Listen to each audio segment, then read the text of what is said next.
जिन भी स्टूडेंट्स का एग्ज़ाम आपका जून में होने वाला है एनटीपीसी के लिए, तो इस टाइप के सवाल प्रैक्टिस ज़रूर करके जाएं। तो चलिए सवाल शुरू करते हैं। हमारे पास सवाल दे रखा है कि 22 सेंटीमीटर व्यास वाले गोले का पृष्ठीय क्षेत्रफल आपको पता करना है। तो गोले का जो पृष्ठीय क्षेत्रफल होता है ना, वो कितना होता है 4πr²। ठीक है, अब पृष्ठीय क्षेत्रफल 4πr² होता है, तो 4 गुना पाए में ही आंसर को रखना है। और आर का मान कितना हो जाएगा, डायमीटर दे रखा है 22, तो आर का मान हो जाएगा 11। ठीक है, तो 11 का स्क्वायर कितना 121। 121 गुना 4 कितना हो जाएगा 484 पाई स्क्वायर सेंटीमीटर। ठीक है, ऑप्शन नंबर 1।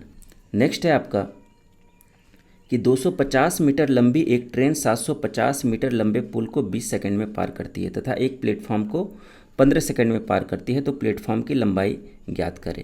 एक ट्रेन पुल को पार कर रही है, तो दोनों का डिस्टेंस ऐड हो जाएगा, तो कितना हो जाएगा 250 प्लस 750, ये टोटल मीटर हो गया डिस्टेंस।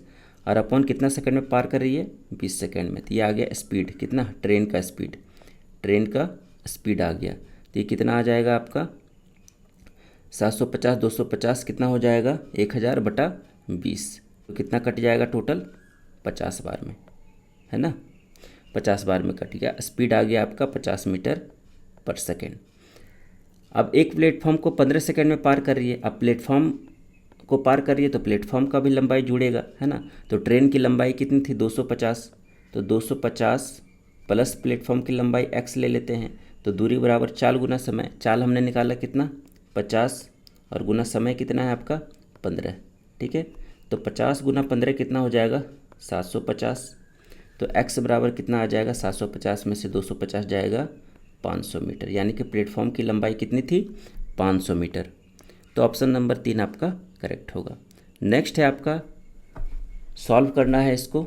504 ऑफ ये का मतलब क्या होता है गुना होता है। ठीक है, तो ये गुना कर देंगे, तो 504 देखिए 5 5 कट जाएगा, 7 तिहाई 21 ये कट जाएगा, और 3 8 24 और 4 दूनी 8।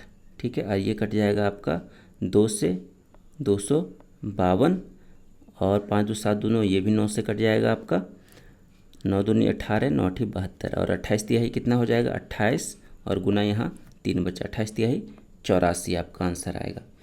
नेक्स्ट है आपका कि एक कक्षा में 82% विद्यार्थी उत्तीर्ण हुए, 2% विद्यार्थियों को पुनः परीक्षा श्रेणी में रखा गया। यदि अनुत्तीर्ण विद्यार्थियों की संख्या 592 है, तो कक्षा में कुल विद्यार्थियों की संख्या क्या होगी। तो 82% विद्यार्थी उत्तीर्ण हुए, 2% को पेयर कैटेगरी में रखा गया, पुनः परीक्षा श्रेणी में रखा गया, तो टोटल कितने हो गए 84 हो गए। तो 100 में से 84 जाएंगे, कितने बचेंगे 16।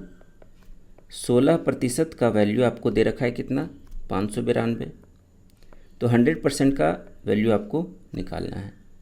तो 16 से ये कितना बार में कट जाएगा 16 तिहाई 48 और 112 16 गुना 7, यानी कि 3700 आपका आंसर होगा ऑप्शन 4। नेक्स्ट है आपका भिन्न का एचसीएफ आपको निकालना है। तो भिन्न का एचसीएफ निकालने के लिए क्या फार्मूला होता है, ऊपर वाले का आपको एचसीएफ लेना है और नीचे वाले का आपको एलसीएम लेना है। तो ऊपर वाले का एचसीएफ कितना हो जाएगा 2 6 8 का एचसीएफ 2 होगा, क्योंकि 2 सारे में कॉमन है, और 5 9 15 का एलसीएम कितना हो जाएगा 45। तो 2/45 आपका आंसर होगा ऑप्शन 1। सवाल नंबर 6 है कि एक दुकानदार ने किसी वस्तु का अंकित मूल्य उसके क्रय मूल्य से 150% अधिक रखा। दी गई छूट तथा अर्जित लाभ का अनुपात 4:1 है। यदि लाभ छूट से 180 कम है, तो विक्रय मूल्य और अंकित मूल्य का अनुपात आपसे पूछ रहा है। तो यहाँ पर अंकित मूल्य और सीपी का रेशियो कितना हो जाएगा, क्योंकि अगर सीपी 100 है तो अंकित मूल्य 150% अधिक है, तो यानी कि ये हो जाएगा आपका 250, ये कट जाएगा 5 25 5 दूनी 10, 5:2 आ जाएगा। अब चूँकि आपका देख लीजिए कि दी गई छूट और अर्जित लाभ का अनुपात, यानी कि डिस्काउंट और अपॉन प्रॉफिट का अनुपात दे रखा है आपको कितना 4:1, है ना। और प्रॉफिट डिस्काउंट से 180 कम है, यानी कि ये कितना का डिफरेंस है, 3 यूनिट, और 3 यूनिट का डिफरेंस है यानी कि 180 के बराबर है, तो 1 यूनिट कितना हो जाएगा, 60। ठीक है, तो डिस्काउंट एक्चुअल में हमारा कितना हो जाएगा, 4 यूनिट का वैल्यू कितना हो जाएगा, 4 गुना 60 240, और प्रॉफिट हो जाएगा आपका 60 यूनिट, 60। ठीक है, प्रॉफिट आपका 1 यूनिट है तो 1 यूनिट का मान 60 हो गया। तो डिस्काउंट का आप जानते हैं कि क्या होता है formula, MP minus CP SP, और प्रॉफिट का आपको फॉर्मूला पता है SP माइनस CP। ठीक है, अब यहाँ से आप देख सकते हैं बच्चों कि इन दोनों को अगर हम जोड़ दें, है ना, तो ये कट जाएगा, MP माइनस CP निकल जाएगा, और इधर आ जाएगा आपका कितना, 300। MP माइनस CP का डिफरेंस है आपका 300, और यहाँ पर MP माइनस CP का डिफरेंस कितना है, 3। ठीक है, तो 3 यूनिट की वैल्यू आपकी आ गई 300, तो 1 यूनिट की वैल्यू आ गई 100। पूछ रहा है आपसे विक्रय मूल्य और अंकित मूल्य का अनुपात, तो अंकित मूल्य कितना है आपका, 5 यूनिट, तो 5 यूनिट का मान कितना आ जाएगा, 500, और CP का है आपका 2 यूनिट, ये हो गया आपका MP, और ये हो गया आपका CP है, आ जाएगा आपका 200। प्रॉफिट कितना दे रखा है आपको, प्रॉफिट दे रखा है आपको कितना, यहाँ देखिए प्रॉफिट हमने निकाला कितना, 60, तो CP में अगर हम प्रॉफिट जोड़ दें तो ये कितना हो जाएगा, SP हो जाएगा, ये हो जाएगा आपका 260। ठीक है, आप देख लीजिए MP और SP का रेशियो निकालना है, MP अपॉन SP का रेशियो कितना हो जाएगा, 500 और 260, ये कितना हो जाएगा, 25:13। ठीक है, 2 से फिर काट देंगे, 25:13। पूछ रहा है SP और MP, यानी कि इसका उल्टा पूछ रहा है, 13:25 आपका आंसर होगा, ऑप्शन नंबर 3।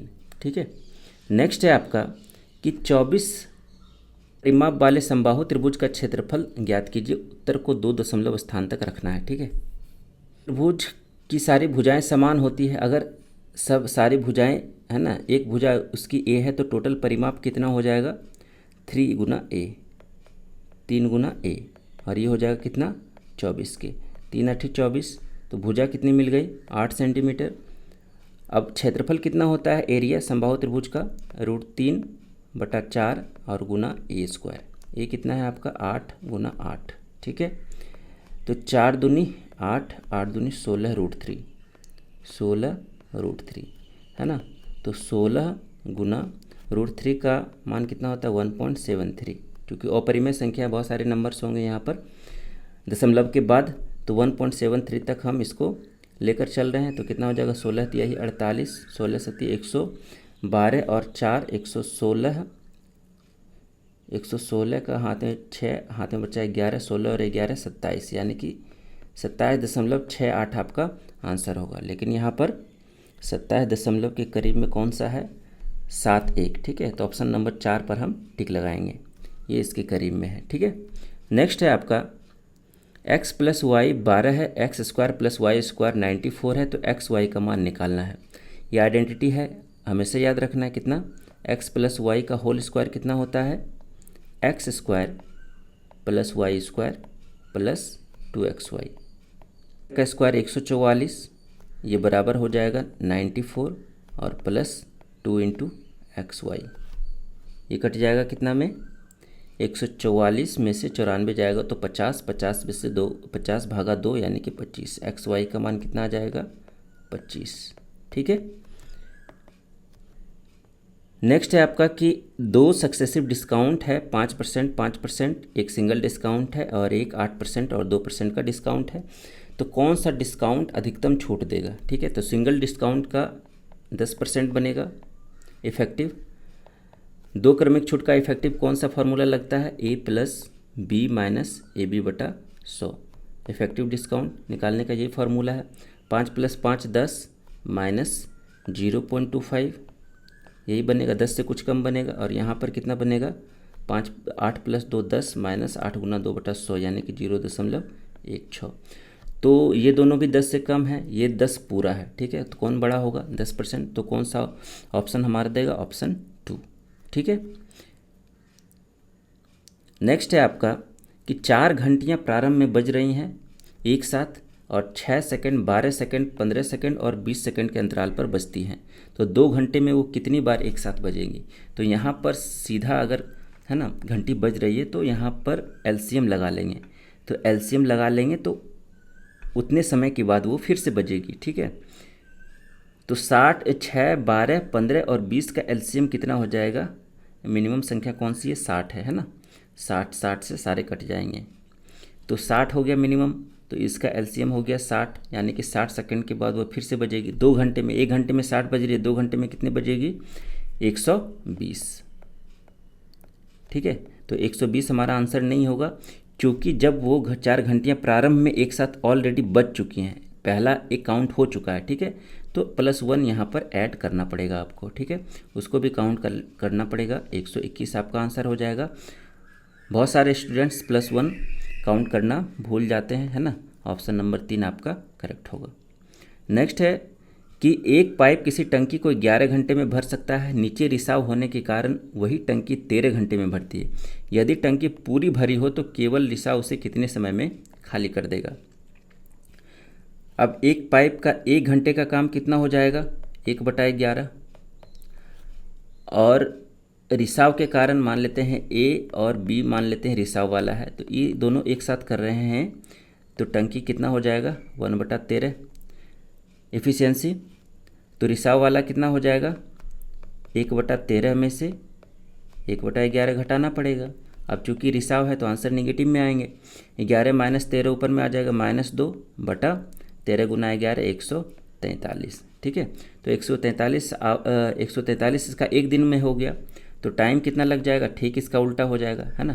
तो 143/2 घंटे हो जाएंगे, है ना। क्योंकि माइनस है तो माइनस का मतलब हो गया कि वो रिसाव कर रहा है, पानी निकल रहा है, रिस रहा है। पाइप ए किसी टंकी को 12 घंटे में भर सकता है, पाइप बी उससे x घंटे में खाली कर सकता है। खोले जाएं तो टंकी 30 घंटे में भरती है। तो ए का एफिशिएंसी कितना हो जाएगा? 1/12। पाइप बी का एफिशिएंसी कितना हो जाएगा? 1/x। यदि दोनों को एक साथ खोले जाएं तो 30 घंटे में भर जाती है। तो 1/12 भरने वाला है, खाली करने वाला है, तो माइनस लगाएंगे, -1/x, और ये टोटल काम 1/30 में हो जा रहा है। एफिशिएंसी यहाँ पर इक्वेट कर देंगे तो x का मान निकाल लेंगे, तो 1/x बराबर कितना हो जाएगा? 1/12 - 1/30। 30 में से 12 गया, 18/12 × 30, 6 तिहाई 18, 6 दूनी 12, और ये 3 दहें 30, 2 × 10 यानी कि 1/20। इफिशियंसी का कितना आ गया? 1/x बराबर 1/20, तो x बराबर कितना हो जाएगा? 20। ठीक है, तो 20 घंटे आपके करेक्ट आंसर होंगे, ऑप्शन नंबर 1। समचतुर्भुज का परिमाप आपको 100 सेंटीमीटर दे रखा है, उसका एक विकर्ण आपका 14 सेंटीमीटर है, तो समचतुर्भुज का क्षेत्रफल ज्ञात कीजिए। आप जानते हैं कि जो समचतुर्भुज होते हैं, है ना, उसके विकर्ण बाइसेक्ट करते हैं 90 डिग्री पे। सिंपल रेशियो का कंसेप्ट है। ये आपके 90 डिग्री हो गए। एक विकर्ण हो गया आपका 14, तो इसका आधा कितना हो जाएगा? 7। परिमाप है आपका 100, तो भुजाएं कितनी हो जाएगी? 25-25, है ना। तो 7, 24, ये आपका क्या हो जाएगा? पाइथागोरस लग जाएगा, ट्रिपलेट बन जाएगा। 7, 24, 25 का रेशियो बनता है, 7, 24, 25 का। तो दूसरा विकर्ण का आधा कितना होगा? 24, तो इधर भी आ जाएगा आपका 24। तो एरिया जो होता है समचतुर्भुज का वो कितना होता है? हाफ गुना d1 गुना d2, यही होता है एरिया। विकर्णों का गुणनफल गुना आधा, हाफ गुना d1 कितना है दोस्तों? 14, और d2 कितना है? 24 और 24 48। तो ये हो जाएगा आपका 7 बार में कट जाएगा। 8 7 56, 7 चौका 28, 5 33, 336 आपका करेक्ट आंसर होगा, ऑप्शन नंबर 3। नेक्स्ट है आपका कि y किसी कार्य को 20 दिनों में, z 10 दिनों में पूरा करता है। दोनों साथ काम करें तो 3 दिनों में कुल कार्य का कितना प्रतिशत होगा? तो यहाँ पर देखें कि एक दिन का काम कितना हो जाएगा? y का 1/20, और z का एक दिन का काम कितना हो जाएगा? 1/10। दोनों का एफिशिएंसी ऐड कर लेंगे तो कितना काम हो गया? तो 10 और 20 ऊपर में हो गया 30 अपॉन ये हो जाएगा 10 गुना 20, 100, 3/20, यानी कि एक दिन में दोनों मिलकर 3/20 काम कर रहे हैं। तो कुल कार्य 3 दिन में कितना काम करेंगे, तो 3 दिन का काम कितना हो जाएगा, 3 डेज वर्क, ये 1 डेज हो गया, 1 डे वर्क। तो 3 गुना 3/20, 9/20 काम हो गया, है ना। तो परसेंटेज में निकालेंगे तो कितना परसेंट हो जाएगा, 9/20 और गुना 100, 20 पंचे 100, 9 पछे 45, 45% आपका आंसर होगा, ऑप्शन नंबर 1। नेक्स्ट है, इसको सॉल्व करना है फ्रैक्शन। देखिए 1/4 बेस जो आपका डिनोमिनेटर सेम है उसको जोड़ लेंगे, 1/4 प्लस 1 और 3 4, ये दोनों का मान कितना हो जाएगा, 1। 1 में से ये आधा गया तो आधा, ठीक है, ये दोनों का काम हो गया। प्लस 3/8 है माइनस 1/3, तो ये कितना हो जाएगा, इसमें भी 4 से ऊपर नीचे गुना कर देंगे, बेस सेम कर लेंगे।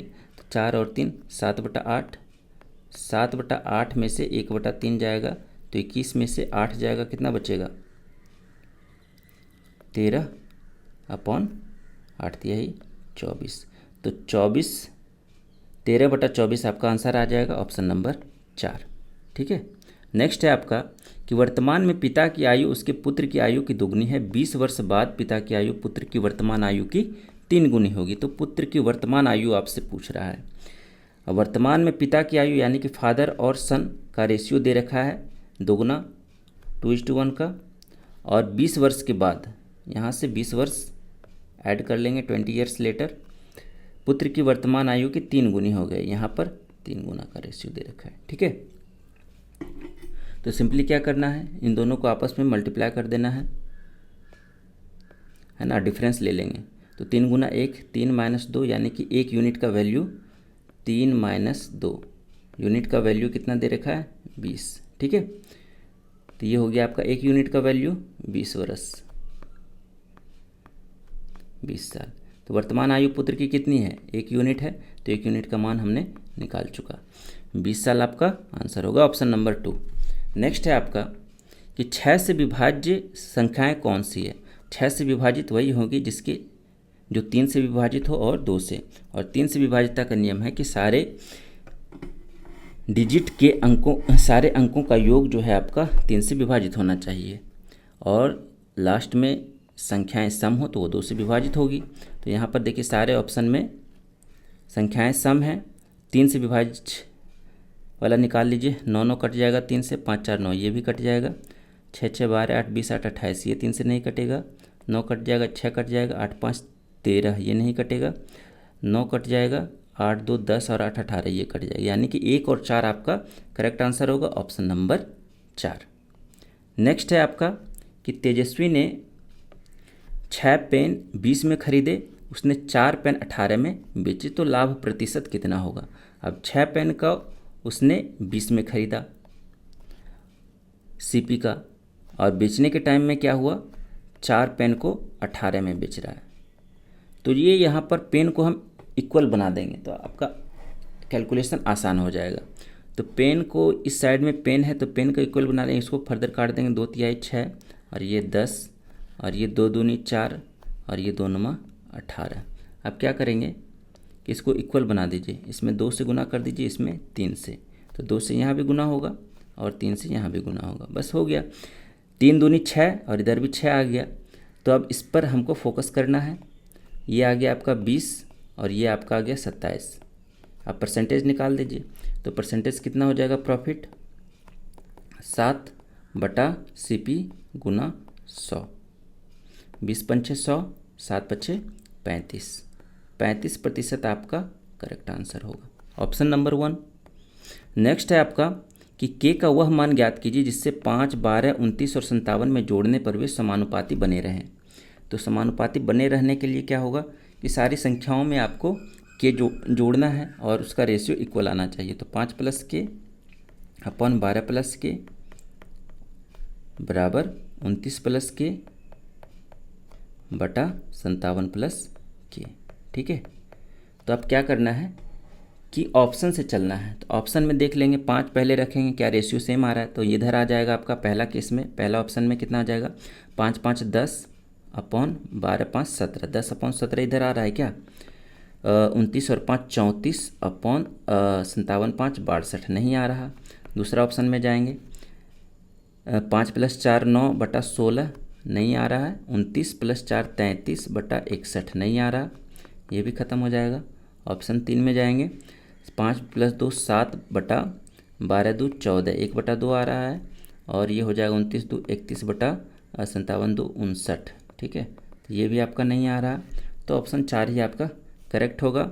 3 रखेंगे तो 5 3 8 बटा 12 3 15 ये आ रहा है, और 29 3 32 बटा 57 3 60, ये 8 से कट जाएगा, 4 से 4 8 32 और ये 15, ठीक है, तो 8 बटा 15 आपका रेशियो बन रहा है, तो ऑप्शन नंबर 3 आपका करेक्ट होगा, ठीक है।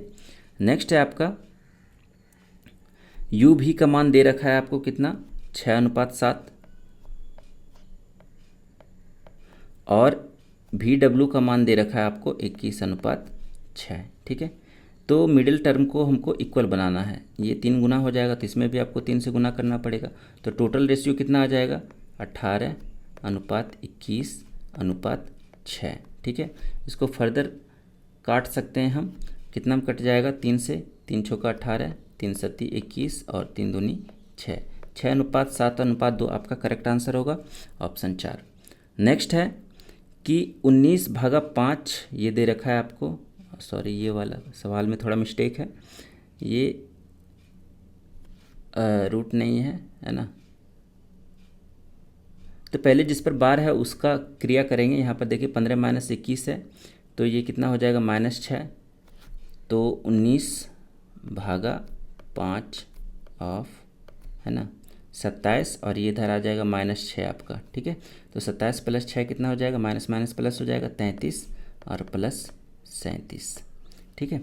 अब ऑफ का क्रिया करेंगे तो 5 गुना 33 165, तो 19/165 और प्लस 37, ठीक है। तो पूरा गुना भाग करने की ज़रूरत नहीं है। आप देखिए यहाँ पर कि सबके यूनिट डिजिट अलग हैं, 4 हैं 9 हैं 2 हैं और 7 हैं, तो यूनिट डिजिट निकाल लेंगे। यहाँ का है 9 प्लस इसका ये संख्या इसके साथ गुना होगी तो 7 × 5 = 35, यहाँ पर 5 देगा यूनिट डिजिट, ठीक है। तो 9 5 कितना हो जाएगा 4, ठीक है। तो यूनिट डिजिट आपका 4 आ रहा है, 4 किस में है, पहले ही ऑप्शन में है, तो ऑप्शन नंबर 1 आपका करेक्ट होगा। नेक्स्ट है आपका कि ए और बी ने कुल 15,000 का निवेश करके एक छोटा व्यवसाय शुरू किया, वर्ष के अंत में 2,000 का लाभ हुआ, बी को लाभ में 600 प्राप्त हुए, तो बी ने कितना निवेश किया था। तो आप यहाँ पर देखिए कि टाइम जो है दोनों का सेम है, तो प्रॉफिट का रेशियो इन्वेस्टमेंट के रेशियो के बराबर होगा, निवेश का रेशियो जो होगा वही हमारा प्रॉफिट का रेशियो होगा।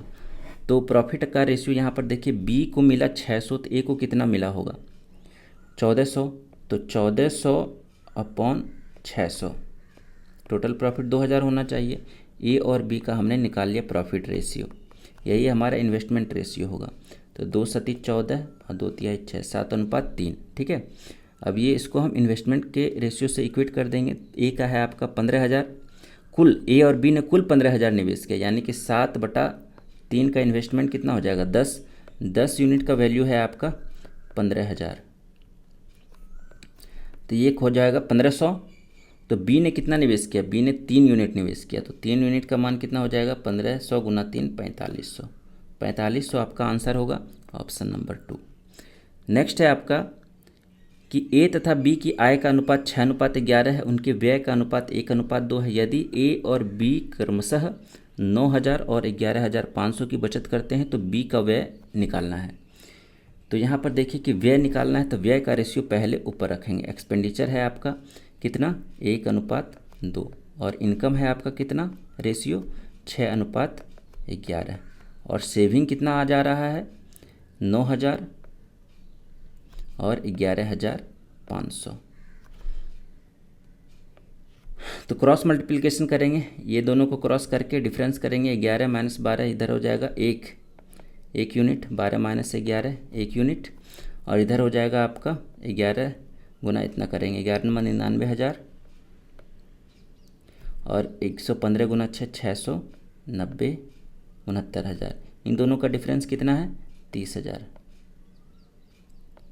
30,000 और इन दोनों का डिफरेंस कितना है? 1 यूनिट। यानी कि 1 यूनिट का वैल्यू मिल गया आपको कितना? 30,000। निकालना क्या है आपको? बी का व्यय निकालना है। व्यय का बी का कौन सा है? 2 यूनिट। 2 यूनिट का मान आपको कितना हो जाएगा?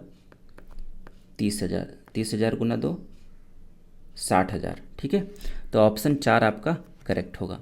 नेक्स्ट है आपका,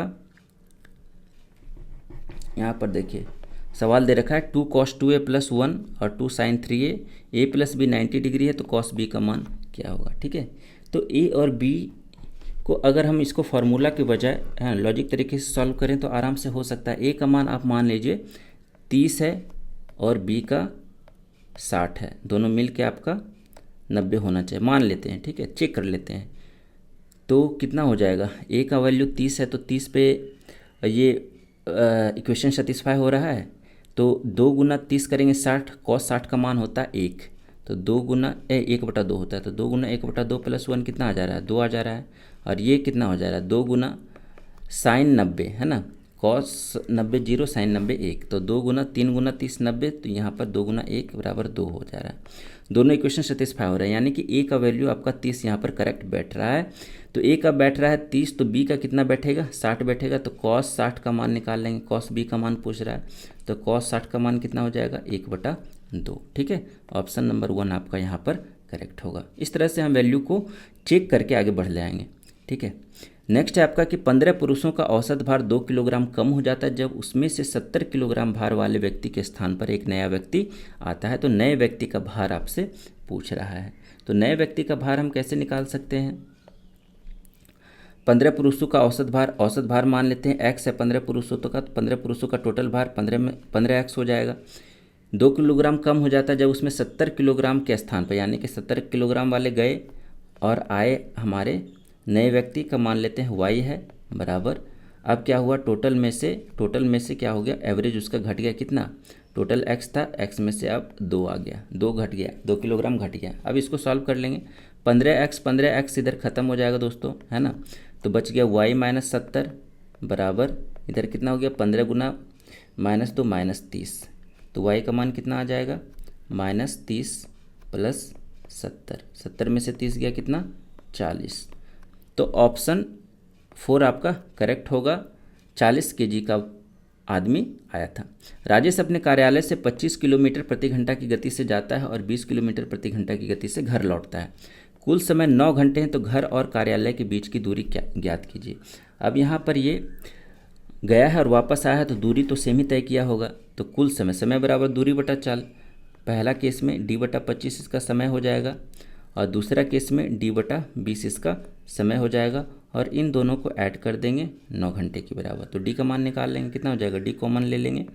20 और 25 ऊपर में आ गया आपका 45/20 × 25 बराबर 9।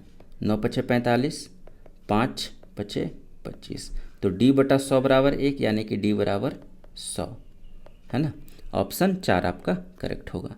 नेक्स्ट है आपका कि एक व्यक्ति अपनी कुल आय का 5% यात्रा में खर्च करता है तथा शेष का 20% भोजन पर खर्च करता है। इसके बाद वह 120 दान देता है, उसके पास 1400 बचते हैं। ठीक है, तो उसकी आय ज्ञात कीजिए। तो कुल आय मान लेते हैं 100 है, 5% यात्रा में खर्च किया तो 95% बचा, फिर इसमें से 20% भोजन पर खर्च किया तो इसका 80% बचा, है ना, और इसके बाद वह 120 दान भी कर देता है और इसके बाद उसके पास बचते हैं कितने? 1400। ठीक है, ये 120 + 1400 कितना हो जाएंगे? 1520, और इधर कितना? 100 कट जाएंगे, 1 0 1 0 कट गया, और 95/10 यूनिट का मान 1520 है, तो ये कट जाएगा। 19 × 5 = 95 और 19 × 8 = 52, है ना, 5, और ये 16 बार में कट जाएगा, ये आ जाएगा आपका 2, यानी कि 1 यूनिट की वैल्यू आपकी आ गई 2 × 10 20। ठीक है, तो 100 यूनिट की वैल्यू कितनी होगी? तो 100 यूनिट की वैल्यू आ जाएगी आपकी 2000, 20 × 100 2000। ऑप्शन 2 आपका करेक्ट होगा।